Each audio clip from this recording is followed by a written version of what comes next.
এ বিষয়ে বিস্তারিত জানাতে যুক্ত হচ্ছেন সহকর্মীরা। শুরুতেই যাব চট্টগ্রামে, সেখানে আছেন সহকর্মী নয়ন বড়ুয়া জয়, যুক্ত হচ্ছি তার সাথে।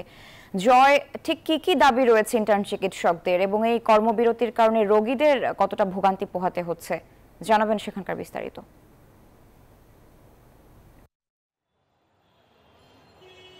ধন্যবাদ স্যার আপনাকে।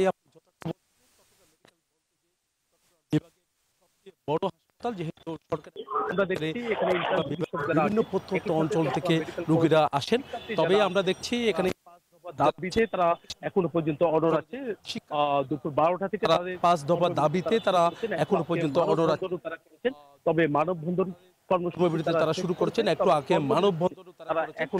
মানববন্ধন কর্মসূচি তারা শেষ করেছে, তবে কর্মবিরতিতে তারা এখনো পর্যন্ত আছে। তারা কোনোভাবে কাজে ফিরছে না। এখানে যারা চিকিৎসক আছেন তাদের সাথে আমরা কথা বলছি, তারা বলছেন মেডিকেলের চিকিৎসার ক্ষেত্রে এখনো পর্যন্ত তেমন কোনো সমস্যা হচ্ছে না। তবে তাদের যে এর ফলে হচ্ছে যে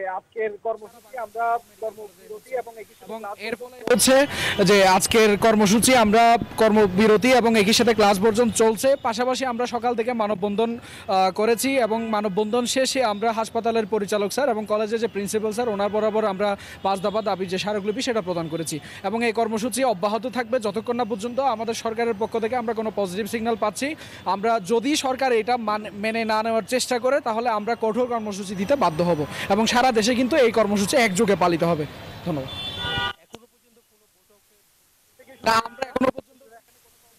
আমরা শুরুতে কিন্তু বিক্ষোভ কর্মসূচি, মানববন্ধন, স্মারকলিপি এই ধরনের প্রোগ্রাম দিয়ে আসছিলাম, কিন্তু যেহেতু সরকার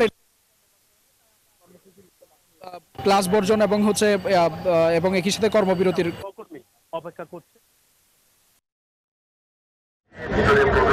চট্টগ্রামের মতো রাজশাহীতেও 5 দফা দাবিতে পূর্ণাঙ্গ কর্মবিরতি পালন করছেন ইন্টার্ন চিকিৎসকরা। তাদের দাবির সাথে একাত্মতা ঘোষণা করে ক্লাস পরীক্ষা বর্জন করেছেন মেডিকেল কলেজের শিক্ষার্থীরা।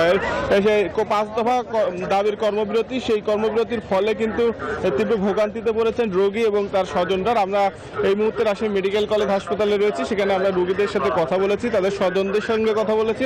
তারা বলছেন যে দুপুর 12টার পরে ঠিকমতো চিকিৎসক না পাওয়ায় কিন্তু তারা চরম ভোগান্তিতে রয়েছেন।